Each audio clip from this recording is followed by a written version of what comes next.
I am so excited for today's conversation. I'm talking to Amy Murgatroyd, who is a local Boston photographer, filmmaker, and educator. And in this conversation, we get into the ups and downs of being an entrepreneur who has a really strong faith system and ethical bar for oneself, what it's like to be a mother and a wife and also run a business, and a lot of other things in between. So enjoy the conversation. If I haven't met you before, my name is Tosin, and I'm the founder and lead designer at Atelier Oluwatosin, which is a boutique branding agency.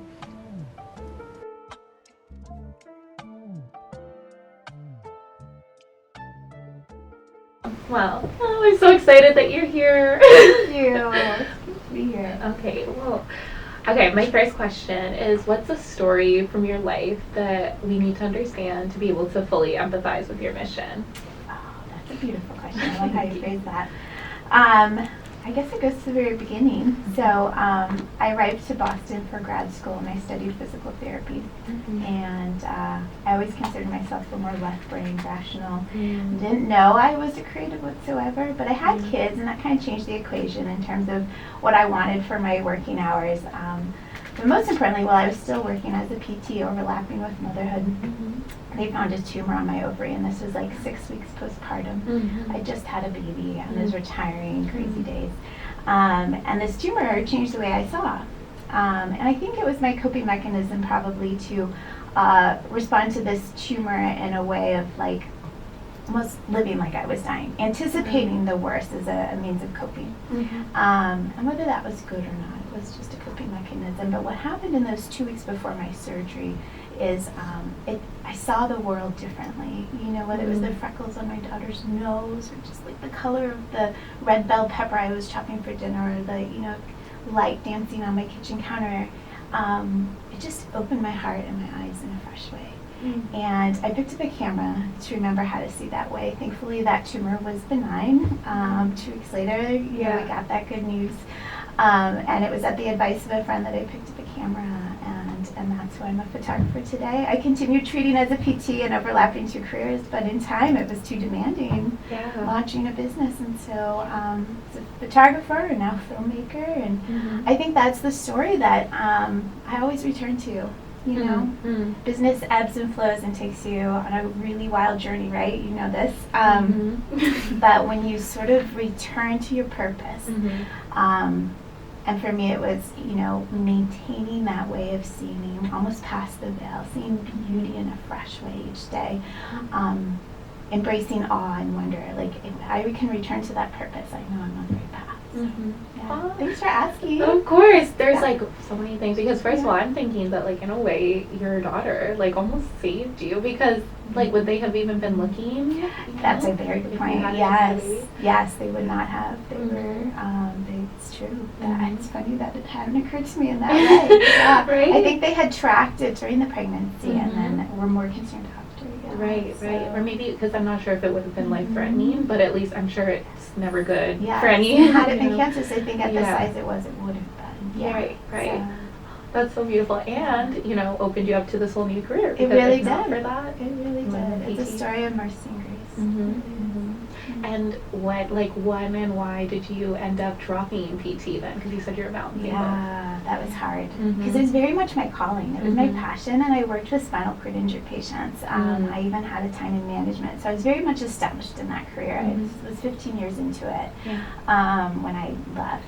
And so very passionate. I do think that it served a very strong role in my life in preparing me for photography, because it taught me empathy. It taught me also the importance of story, because when you have, you know, a 23-year-old guy that, you know, dove into a shallow pond and is paralyzed, and he's pouring out his stories on your mat, it changes you, right? It's pretty hard to have a bad day or to bring your baggage into a workplace like that. You know, you're surrounded by really hard stories and fragile families. And I think that's what sort of furrowed my heart for the work I do today. It taught me how to put people at ease quickly. It taught me the importance of story, but also that empathy that's so important in the way need that clarity of heart in order to see others, right? Yeah, like such a good primer Yeah. for what you do now. Yeah. Like, what made you want to go into PT? PT, it's kind of a fun story there. I wasn't sure in high school, but I have a mom who was born with one arm. She was just born this way, and her arm just ends at the elbow. Interestingly enough, I have a daughter with an underdeveloped hand, so this is on repeat in our family story. Yeah. And I went into PT at the strong suggestion of my mom. Always listen to your mom. She had said just the deep impact that OT and PT had made on her life, and said, as I was wondering in high school what direction to go, she said, just go check it out, like look into it, see if that sounds like a fit for you. And back in that day, we didn't have like the World Wide Web, and so I went to the library and I checked out books and I read up on PT, and I was like, this is it. This is the path I want to go. So, and I loved every minute and every day of it, but in starting a business, it's very much like raising a toddler. They're like constantly pulling at you and tugging at you, right? And the business was just draining me in those early days, and I knew that I was bringing half of me into the hospital, and I didn't want to be doing anything half-heartedly. So it meant hanging up my hat as a PT. Yeah, going full time into business. Yep. Well, take me back to like when you were young. Like what, like was there like just a special level of empathy that your mom saw in you, or like what were you like when you were little? I'm curious. Fun question too. Yeah. Let's see. As a kid, and I wish I could ask all these questions back at you. This feels unfair and lopsided. I want to know about you. Yeah. So as a kid, I was very much a reader, very bookish, highly imaginative. I lived within my novels. I think part of this had to do with moving a lot growing up. Like every 4 to 5 years, our family would pick up and move states. And this caused me to draw very close to my family. But also I think I needed to kind of feel okay in me before I was able to get out and like be the extrovert required to make friends and other things. So I kind of retreated to novels because that was like a happy, safe place. Not that I had a very happy upbringing, happy home, but that exterior world was sometimes scary because it kept changing. And so I had this habit of staring out a window, and this kind of bleeds into my love for filmmaking. I would stare out a window and I would see stories play out. I would see literal movies. I don't know if it was borrowed from my ability to also like see as I read. Do you find that? Like as you're reading a novel, you almost can see the movie images, you picture the characters. I've always sort of had that in me as I read. Similarly, I could just activate it myself by staring out a window. And at the time we were living at one instance, I can recall specifically, we were living in the Seattle area and it always rains there, right? So rainy, quiet Saturday, me staring out my window like this movie's playing out in my mind, and I could easily stop if mom called me to dinner and then start again and restart that movie playing again. And this is all scripted by me, and my set design, everything. So I think as a child I was drawn to story. Story is what I embraced as a PT, and story is what I chase today. Oh, wow. Yeah. I love that so much. Well, thank you for sharing a little backstory of what makes Amy Amy. Okay, and so you're a PT. What are like some words that you would use to describe your identity before like business owner became part of that? Before business owner, Christ follower. He's very much at the center of my life and my business and my family. Passionate. I don't feel things kinda, I feel things a lot. I get that from my Italian mama maybe. Deeply intuitive. I think I've always had just a sense for what people are feeling. I read people pretty well. I can sense hurt and sadness, and as a kid I even struggled because I put it on myself. It was a mantle I'd wear. So I've been able as an adult to create healthy boundaries there, but I do think it's a strength in my work maybe, is the ability to have that intuition about people and to meet them where they're at. Oh, that's interesting. And all of those, I'm assuming, you kind of carried on and through into your entrepreneurial career. Absolutely. It's hard to do. We can't disassociate us from our business, right? We are that business. Yeah. Are there any things that you kind of shed, like identity traits and things like that, when you transitioned from, I guess, like more traditional employee into entrepreneur? No, I've just feel like I just took on more. Yeah. I was always a perfectionist in my PT work and became more so. I think what I like in owning a business too is like a spiritual and emotional minefield. Yeah. I feel, if anything, it was like I felt like I was taking on the weight of the world and starting this business, in part because I didn't have the right perspective on it, right? I was very myopic at the time because it felt to me like my third born and very precious to me. Yeah.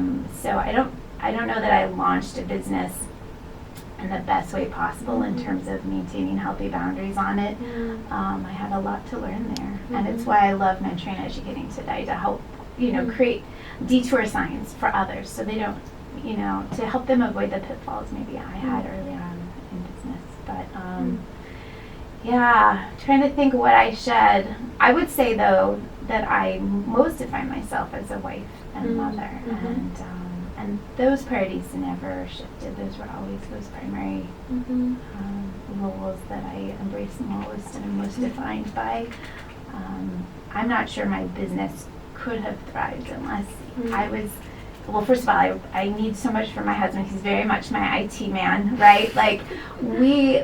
He's the wind and the sails of this business. We are the foundation of our family. So on both levels, I really have to prioritize him, right, to achieve any little success I've had in business. And then similarly, my love for my kids is they are my muses, my very first muses. So my love for them, my tenderness for them, also that longing I feel as a mom as I see time just slipping through my fingers is what propels my work. And so it's very important that they become my first priority, and then the business finds its appropriate place after that. Yeah. Well, tell me more about that, because you said at first you didn't have great boundaries and things were blurring and things like that. What did your life look like during that season, and what was the shift? I'm just so impatient, Susan. I want success yesterday, and I was defining success all the wrong ways. I think I was defining success in the number of bookings, followers, all the ways that I think we're told to as creatives, and meeting income goals, etc.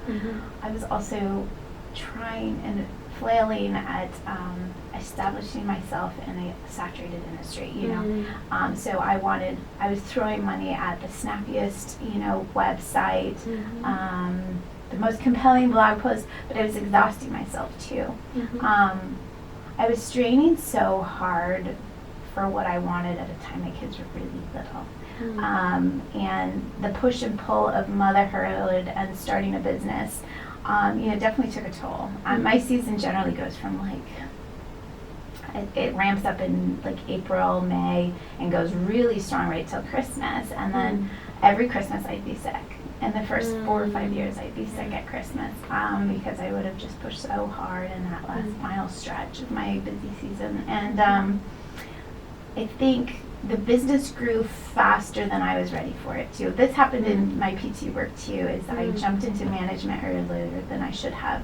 The right people identified leadership strengths in me, or that I was a good communicator, what have you, and they put me into a leadership role that was honestly too early for me. And I think business is something, as I mentor, that can unfold gently. I think we think we have to do it all in 6 months and have this complete package to put out to the world, that when we hang that shingle and we launch the website, everything has to be in place, client guides and workflows and all, you name it, instead of that gentle unfolding. And I think that's where I made a mistake.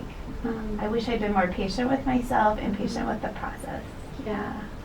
Well, that's so interesting, because I feel like so many people say that you should just start messy and then clarify as you go. But I'm with you where it's I want everything to be super successful, super refined from the very beginning, and I want everything to grow really, really fast. And I've had so many people who are wiser and older than me and more ahead in business say the same thing, where they're really think about it. If you got your dream project tomorrow, would you be able to handle it? And my audacity is yeah. But realistically, I'm you know, it might be a little bit overwhelming when it's like, you know, people are asking so much of me and there's all this money on the table and stuff like that. Absolutely. So sometimes it can kind of vary you a little bit. Absolutely. But, you know. I love this. There's this passage in scripture that's Mhm. been such encouragement to me in business, and it's in like Zechariah 4, and at the time the Israelites, you know, they've returned from exile and their temple is leveled and there's like nothing there, and they've only achieved the foundation of the temple, and they're saying, they're grumbling and they're complaining. Zechariah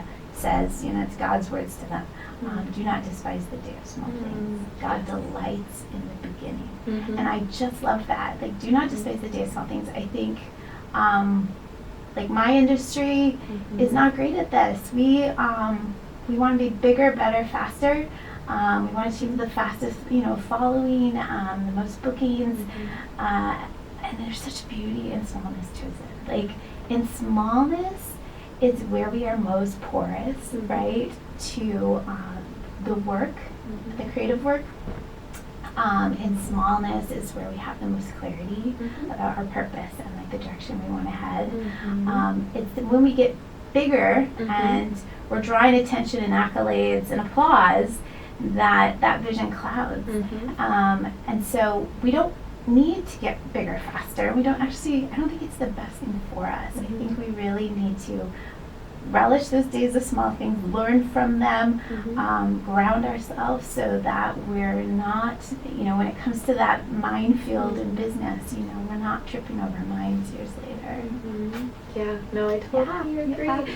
And it can kind of derail you a little bit. This is something that I feel like I've struggled with a lot, where it's like when you start seeing success in certain realms, it's easy to just lean in, especially in this day and age of like social media, everything, where you're told and you're trained that it's like, well, do what people are celebrating, do what people are into. But I found there's been so many times where I need to kind of like realign to the original purpose and calling and vision, because it's like I can't let, you know, just like the applause of the world drive where I go and where I take my business and my life. And, you know, there's times where it's like, you know, I'm leaning too hard into this realm where it's like, this was never my goal. It's just like where I'm seeing the most success. So sometimes it's like success too quickly. You can just blur and cloud everything because you're like, I don't even know what I want. If this is like really what I'm called to do, like what God's calling me to do, or if it's just like, you know, where I'm seeing money or like where I'm seeing like clout come from and things like that. As I mentor other photographers and filmmakers, I always tell them that purpose is their sharpest lens. Always reach for purpose. You know, it's what will keep you on track.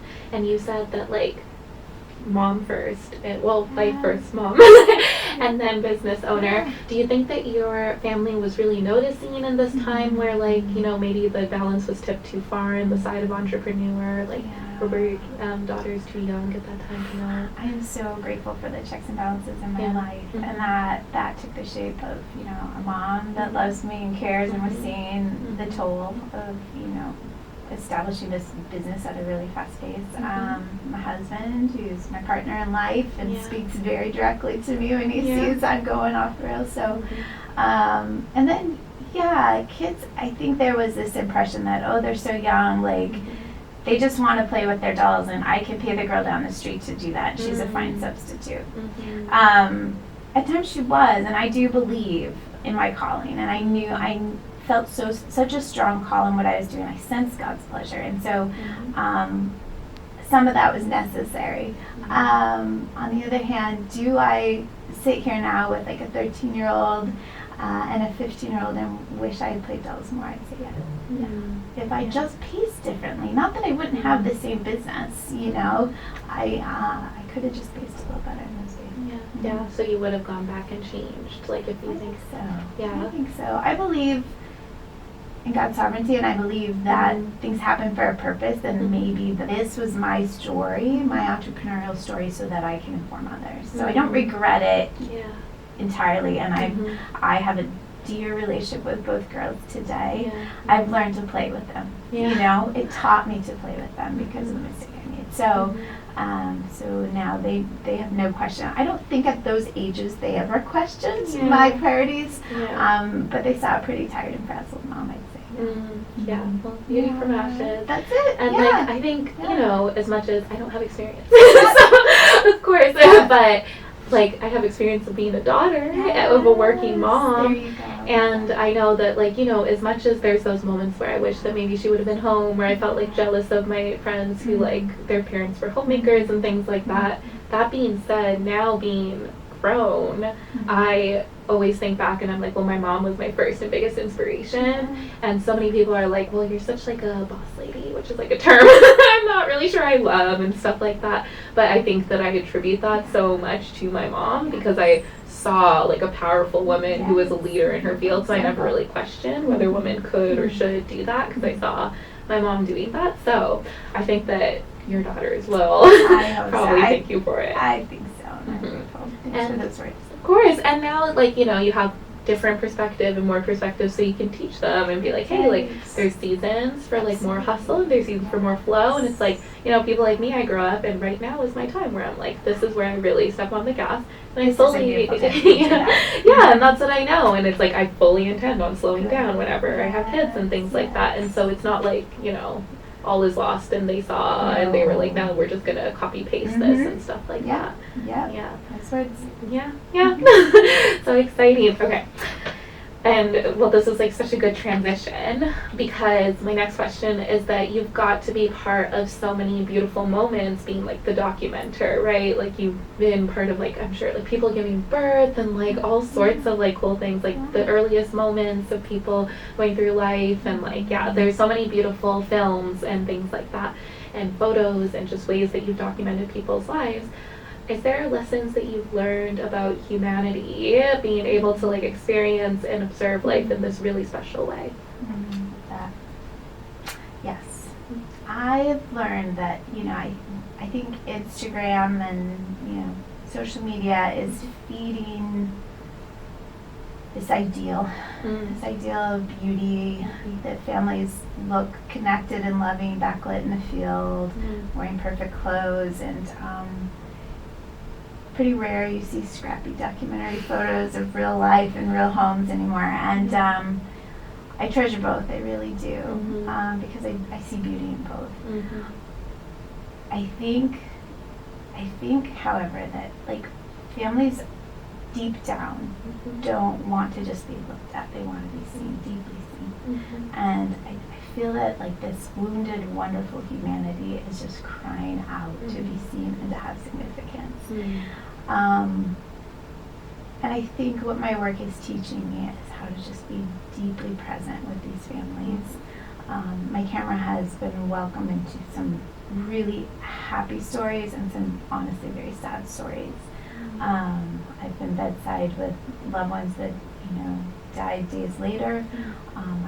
I've filmed families with a parent of little ones who's terminal. I've done a lot of these hard stories and a lot of joyful ones, and I love that I very intentionally balance my work such that it's not just wealthy, healthy families I'm filming and photographing, because just as the PT work for my heart, it's the work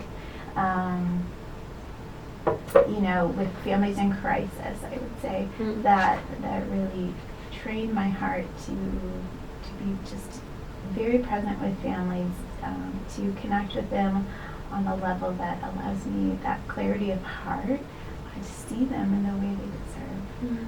I think in my industry there's this notion of an ideal client, and we're chasing these ideals and we're leveraging so many expectations on clients, and really it comes down to how do they make us look instead of what imprint are we making on them. So in the span of a session, I really am hoping to leave an imprint and to make them feel celebrated and seen. And in that way, I almost sort of have to stay small and humble in order to be porous to their moments, and to have that clarity of heart. And so I check my baggage at the door, and I almost assume this sort of smaller, humble posture, such that they become bigger in the picture.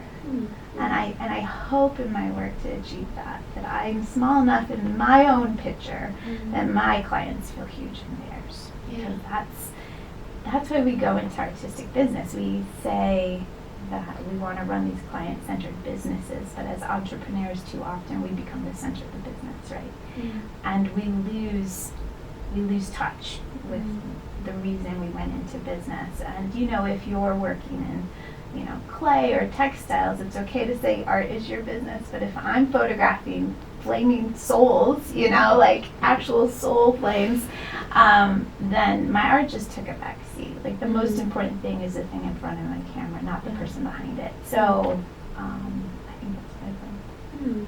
That's so interesting. And how do you balance that with, just the logistical part of needing to forefront yourself in order to get clients, right? Yeah. I know, that's why I never put my face on my Instagram.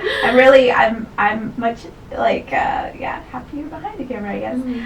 But sorry, we're making no, this is good. I need to be stretched here because I'm probably not as good. I think because I've patterned myself to be so client-centered, this has been something honed out of going down the wrong path. I mean, I could tell story after story of how I have done it wrong and had to learn, to navigate this direction and to make my clients feel deeply celebrated, as I hope they do now.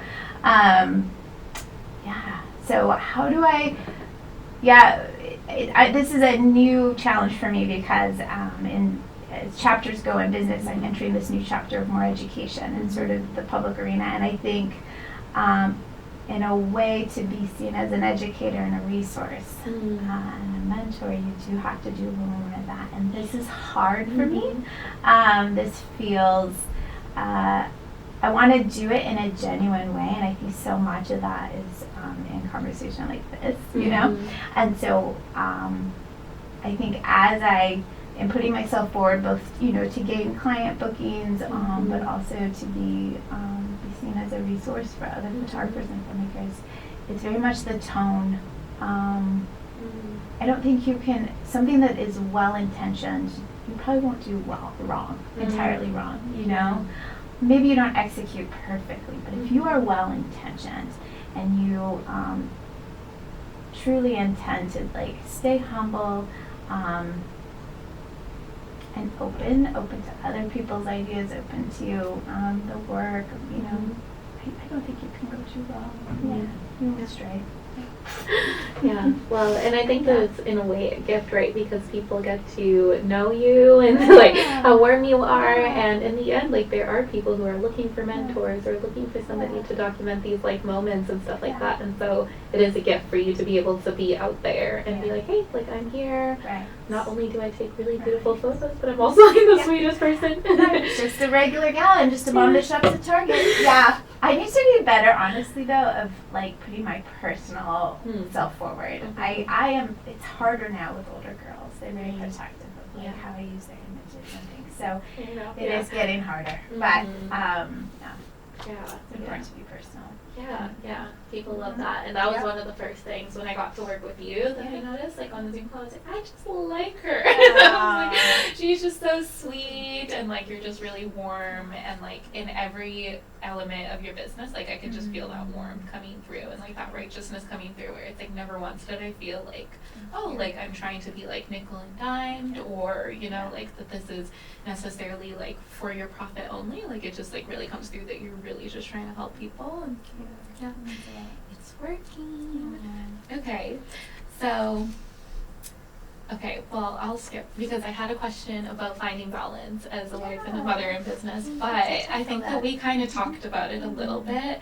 But I'm curious about in those moments where you're having to kind of switch over from being business leader to mom or wife and things like that. Is there things about your demeanor that starts to shift and change in those moments, or do you feel you're very consistent throughout, in just your personality attributes that are at the forefront?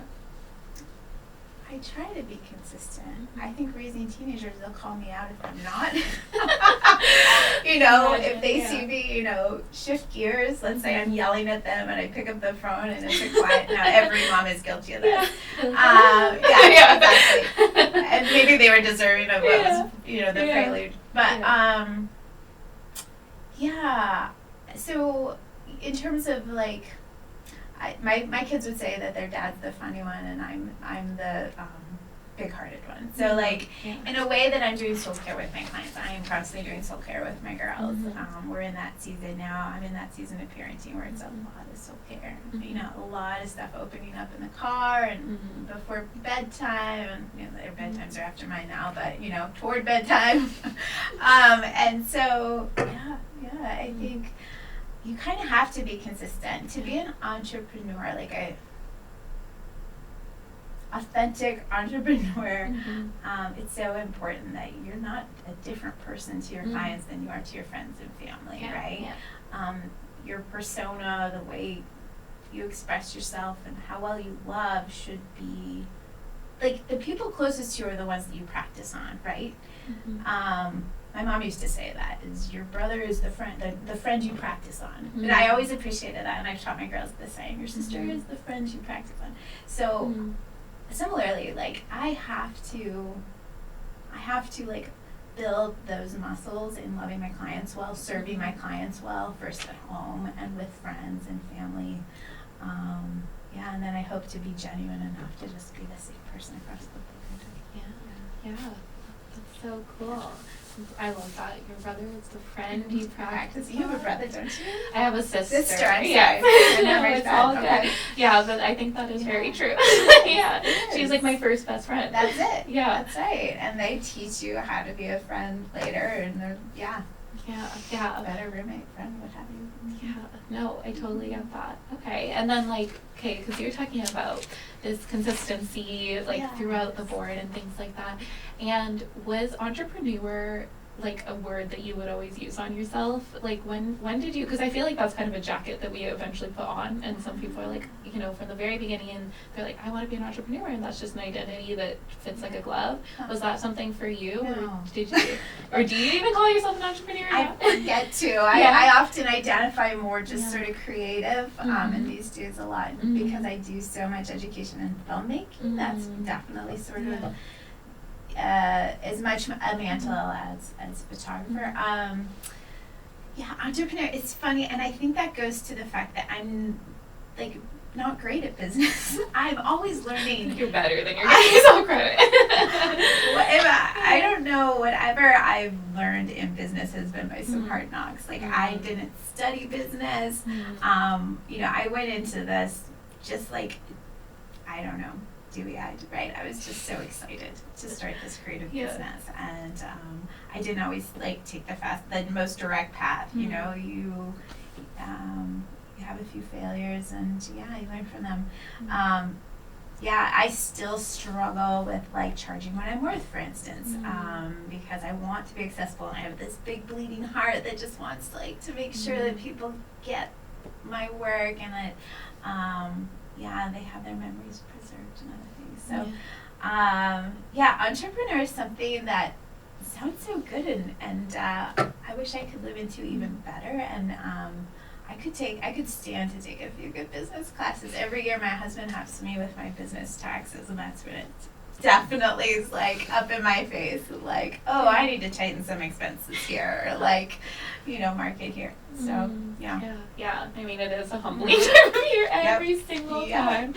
I'm always like, oh my gosh, this is like, you know, but I totally feel you. It's kind of a necessary evil to be a creative who self-sustains and things like that. Right, and it's so important. But I think you're a great business person, and I think the world needs more business people like you. You're like a truly people over profit type of person. Okay. And so now you folded mentorship in. I've heard a little bit about that, but I really wanted to get into that. Mentorship and education alongside serving your clients. Like, tell me the story. Like, how did you start to do that, and how's it been? This has been quite a journey. It was a quiet calling even early on. I do have this love of writing, and I was blogging for photographers before there was anybody to read it or listen. I almost as early as I started my business, I was blogging for photographers because there was this song in my heart for them. I was getting to know the industry, and I was hearing the griefs and the frustrations within the industry, and I don't have the solutions or the answers, but I wanted to engage with some of the thinking, and I haven't much in the way of, like, we talked earlier about how do you put yourself forward in order to get more work and other things. That's always been a struggle. And similarly, I always had this sort of, as you said, quiet call in my heart, but I didn't know how to, like, insert myself into that world. What's interesting is that when you are genuine and authentic, that's winsome to people. I think people are drawn to story, but they're drawn to authenticity more. And so I was finding that photographers were making their way to me, and this was coming up in Instagram conversations that would go on forever, and I never lost steam. I just was so life-giving for me to speak into their creative businesses and lives, and I always learned from them too. It was that give and take that was just so energizing for me, and I felt such purpose in putting into words what I'd learned on my journey in order to convert it into somebody else's good. It felt like all that hard stuff had been purposed, and I did feel that I wanted to always stay small enough to be humble, but I needed a broader audience because I was having so many individual conversations in a sense, and that can be more taxing. So I did put myself forward into a network of I'm a pro with a large network of photographers. It's like 300,000 worldwide, and I had put forward like a workshop, but it was very much this sort of like heartfelt workshop, more of sort of a heart journey. They turned that down. They didn't feel like that was quite on brand for them. Similarly, they have a huge conference. It's in the States, but different places, and I had suggested I teach there. That door closed as well, and so for a while I just really felt like maybe I mistook that whisper, like maybe that wasn't what I was meant to do. And so I just decided to kind of refocus on those who cared to listen, and I picked up blogging again, and I built out a mentoring page on my website, and people started coming. And then as I was getting more entrenched in the filmmaking world, there's just so many photographers hungry to like flip over to video and try it. I got established at the Filming Life Academy there as an educator because I was coming in with some experience in filmmaking. I had an extensive portfolio review, and now I'm an educator there, so that opened a door. And then most recently I got to teach at a conference in Australia. And so similar, and I'm going to go back to what I said earlier, that sometimes we reach or we want something before it's best for us, right? We're not ready for it. And at the time I was reaching for that other conference and that workshop I wanted to launch, like, I'm not sure I had lived enough of my business life, my entrepreneurial life to speak to what I wanted to teach. And so I can just see how, looking at my business journey, how things aligned as they are meant to. Yeah, wow. And it feels like it just, like, there was some bumps in the roads and things, but once it really started getting going, like, it just kind of still unfolded small, beautifully. I feel like I'm still getting my feet wet, but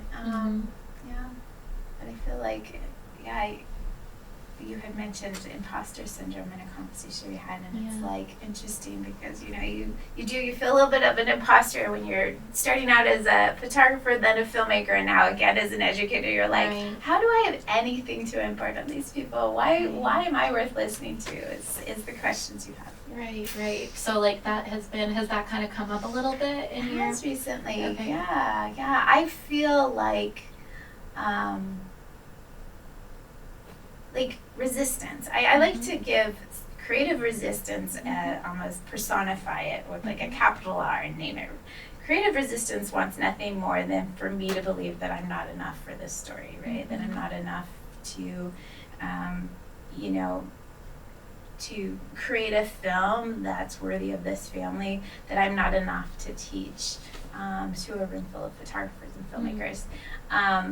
Your creative resistance is dying for that because that's what's going to shut you down. And so I've learned how to stop listening to it, and I'm learning to trust that my identity, like the biggest well, first, I believe my identity is, centered on Christ, and that He is the source of ultimate creativity. Like He is this like blank check. I can write a blank check, against His creativity, because if I'm just the conduit for that to flow through, then I can keep tapping into it, whether that's with my words, and teaching, sitting in this conversation, or teaching others, or whether it's with my art.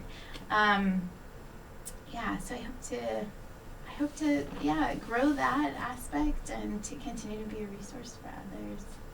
A lot of people help me on this journey, so it's a giving back moment. And what kind of things do you teach? Is it the practical side of like taking photos and videos, or like the business aspect, both? I've really shifted toward filmmaking, and so the gals that come to me have a very established comfort level with their camera and taking photos. It's really important you have plenty of actually new filmmakers don't have a background in photography, and we welcome that too, of course. If you do, it helps in terms of just those camera studies and the composition, other things. But I love working with both, and the enthusiasm they have, and then helping them think about how to construct a story. The editing, it can be a little overwhelming. The shooting's really fun, but you sit down to edit and you're staring at empty timeline in Premiere Pro, and it's pretty intimidating. And that's where I love to just coax them over, the line, or the finish line, and be like, you got this, we can do it. Just keep laying track. That's what it feels like, laying track, because you're just dropping clips. So it's fun. I really enjoy that. And I think I always say when I'm taking on a mentee that I'm going to be a little different than your average sort of business mentor. If they're looking for somebody to coach them about their budget spreadsheets and meeting their income goals, they probably want to keep looking. Those things are super important, and I can tell them about the nuances of starting up a business and all, but we're gonna I tend to go deeper, real deep, and we're gonna muck around, we're gonna get dirty, our hands dirty in terms of what we bring into our business that needs to change, because so often, an endangered business is usually, if you trace the roots of endangered business, right, it's always going to lead you to the heart of the founder. Unless it's a really large corporation, at which point, an endangered business could rise or fall on the backs of others too. But for a small entrepreneurial business, you got to do a heart check. I call it cleaning your sensor. We have sensors in our cameras, and you have to clean those annually. If you're shooting a lot, you have to keep a clean sensor. And some of us are more in touch with our camera manuals than we are with our own interior manuals, our personal manuals. And so it's really important that, to maintain that clarity of heart, both in your client work but also in business, that you're cleaning that sensor. You're having that little annual check-in with yourself. Maybe it's in your slow season, where you're like, what am I bringing into my business? Is there hubris or pride that's or fear that's undermining my potential and the good work needs to be done? Sounds like you're business coaching, but also life coaching, but also getting people good. And again, not because I have the answers, because I flubbed it so many times and screwed up and had to learn from my mistakes. So, But sometimes it's the best way to learn. As much as we love it, we wish that we could all just hear advice from somebody and then go on and live perfectly. I don't think not one person in the world, except for maybe Jesus, has actually executed that perfectly. And so, a lot of times it is learning by doing and making mistakes and everything like that. So and leaving space for those mistakes. Knowing they'll come. Okay. And what's something that you've learned from teaching in particular? Not to underestimate your audience. I've been into this talk in Australia really nervous, not because I had to talk an hour and a half. You can tell that comes easy. It was because the message I had for that audience was countercultural for my industry. And I was really nervous about how that would land, how it would stick. I was flying to Australia to speak to a room of mostly Australians who'd never met me. Most of them hadn't heard of me. There were some really talented speakers at this conference who have massive followings, are well known in our industry. And it was really fun to kind of come with a little anonymity, you know, and like have something to say with conviction, but not to kind of come riding in on my white horse, you know, or laurels. It was like really fun for me to just kind of immerse myself there and build out relationships with these gals, and then to be the last speaker on the last day, and to then, you know, give this message that was so honestly well received. And so I think I've learned not to underestimate. I think that sometimes the things you say with courage and conviction is exactly what the room needs to hear, or what they hear if it's a one-on-one mentoring session. So to say it, but mean it, and say it in a way that's winsome and vulnerable. You know, I shared a lot from my feelings and shared stories about just my experiences in business and where I had made missteps.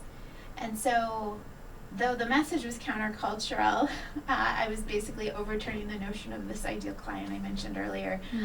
It landed on soft hearts, and like people embraced it and were coming up and just thanking me with tears in their eyes, saying, you know, my business was headed for the rocks and I didn't know why.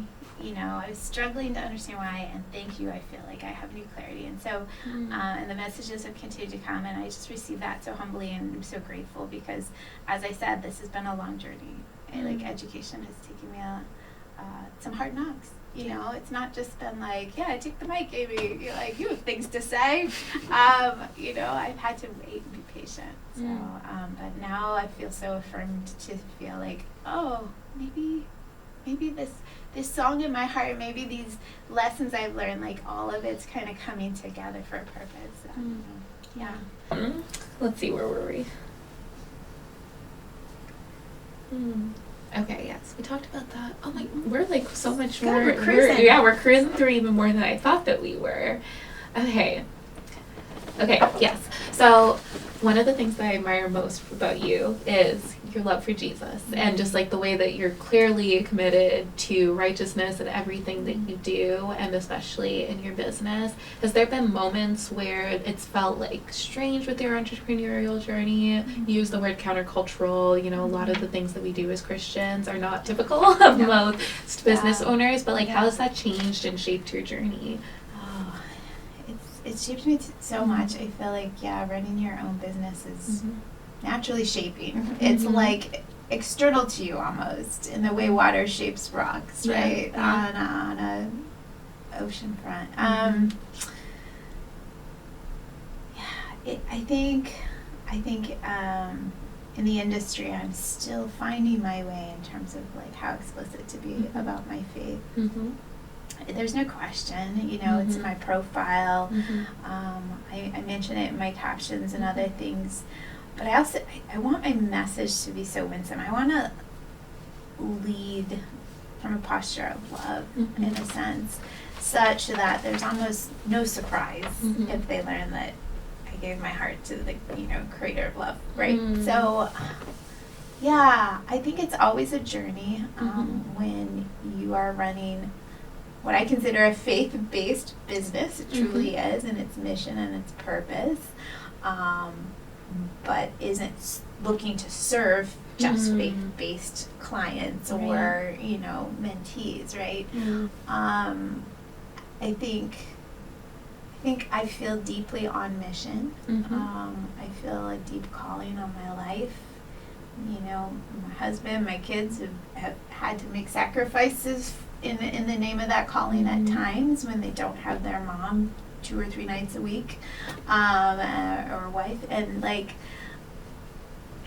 so I feel like it's something that God is always working on my heart.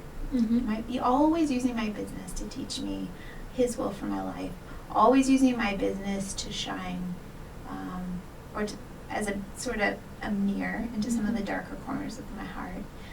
It's in my business that I first encounter pride. It's in my business that I most encounter fear and lack of trust in His goodness. or a belief in, I don't know, paucity, you know, there's not being enough. When of course he's just this like audacious giver. Yeah. So my business and my parenting are the two things that are keeping me on my knees, right? But I have to go to the source. If I believe that inspiration is something largely external to me, and I believe that is in the shape of the Holy Spirit, then I have to go to the source, because like, I will be completely depleted in 2 or 3 sessions, right? So I need to be in the Word, and I need to be meditating and praying, and I need to be serving others even outside of work. Like it's very important to me to stay active in the church and the ministry of the church, and in missions. Serving my family, etc. Like it's also interwoven.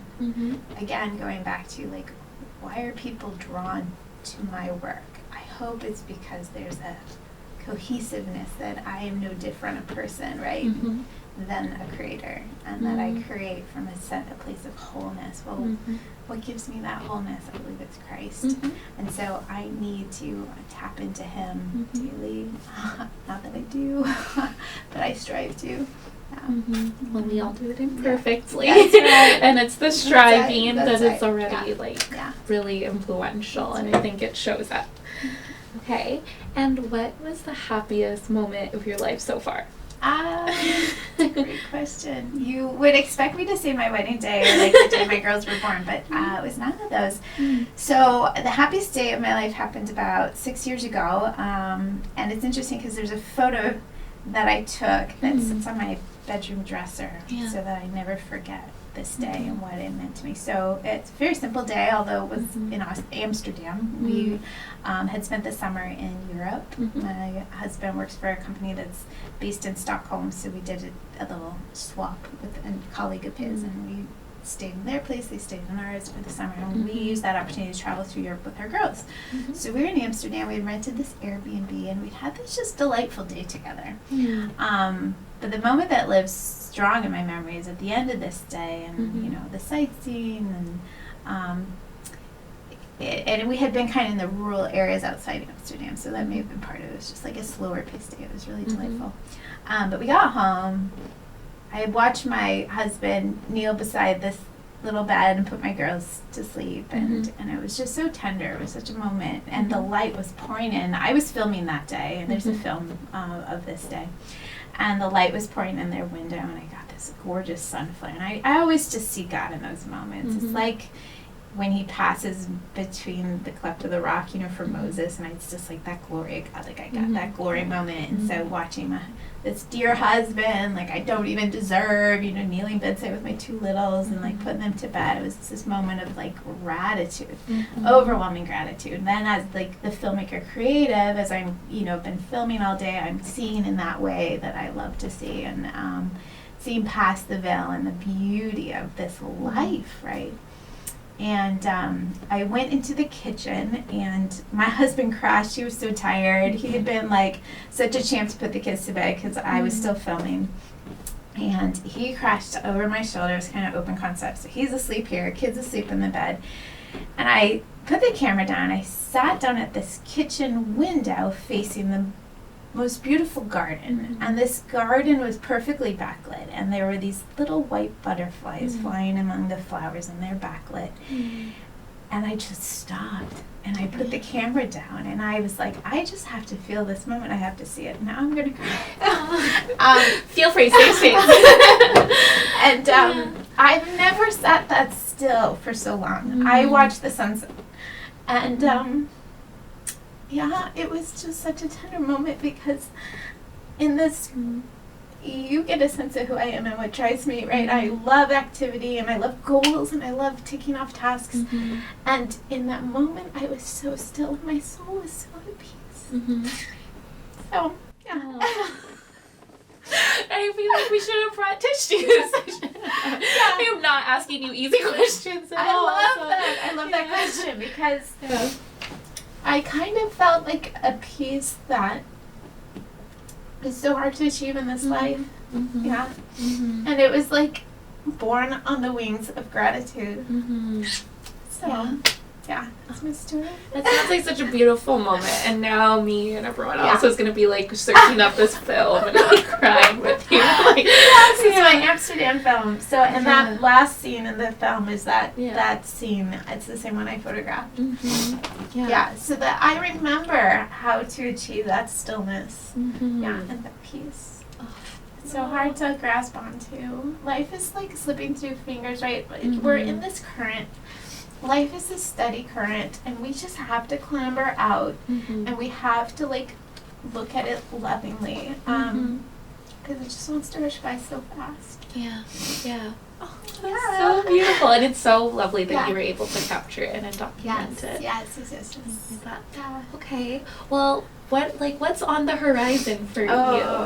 Like, what's on the horizon? Do you want to shift more? So you're saying that you're shifting more into film, and that's your main focus. It has been for the last couple of years, and now you're layering in mentorship. Do you know, if there's like percentages or pieces of the pie that you'd want to spend on photo, film mentorship, or some other endeavor? That's such a good question. I'm feeling my way, girl. Yeah. I'm just feeling my way. Yeah. I feel like every day it's kind of like a little surrender. You're like, I have this expectation for myself. Yeah. What does God want for me? And and just trying to listen to that still small voice. It's really hard. Yeah. And then as the voices get bigger and the accolades louder, it's harder and harder to stream for that still small voice in terms of like what proportion of your time needs to be spent here, because I'm just such a finite person. I only have so much time, and there's so many needs, right? Yeah. Just this week, I organized a textbook swap for 300 families at my girls' private school. Yeah. And I launched this sort of welcome wagon for a new pastor coming to a church, and I ran a business, and I got 2 kids to school, and it's like, there's just so much need all around you, and so it's sensing like, what is my best yes today? Waking up each day, and just asking like, what is that best yes? Because I really think a successful business is like about 100 yeses and thousands of no's. It's in filmmaking we talk about the art of exclusion. What you leave on the cutting room floor is almost as important as what you put in the film. And like there's so much we need to just cut out in order to like focus on the priorities at hand. And so that's not something I'm always good at. As you're gauging, like I like a fast-paced life. I love knocking out those goals. So so I am feeling my way and just praying my way through and seeing. I do think hopefully more education, because that's just again been that calling for a long time. But we'll see. What's not going away is the client work, because I want to be relevant. I want to be relevant to those who I'm teaching. Yeah. I'm so excited to see how it all goes and how it all unfolds. Thank you. And where can people find you if they want to connect? Well, I have a funny last name, so good luck spelling it. But it's actually easier than you would think if you like how to spell it out. Right? Yeah. I must really love the man to have taken that last name. It was very easy to get a URL though. It's Amy Murgatroyd. Yeah. MURGATROYD. And I'll we'll put it on the screen or something. Yeah. And then Instagram is my business name, Amy Murgatroyd, Portraits and Films. Yeah. Oh. So thank you. I really enjoyed this conversation. Any girl that can get me to cry is a really good interviewer, because I don't actually cry easily. I'm just usually, Well, I don't know if I should be proud of that. You opened a channel in my heart today, and I appreciate the time to just, press into, what it means to be an entrepreneur, like a purpose-driven one. I see that in your work, too. I'm applauding you. I can't wait to see where you soar. Thank you. Oh, it was so good, and thank you for being open, honest, and vulnerable. Absolutely. I'm so excited to just watch back this conversation. So many little gems. I'm sure I'll learn something new every time. Well, I hope so. I'm still learning. Well, thank you for coming, Amy. It was a joy. Great. And all right. scene.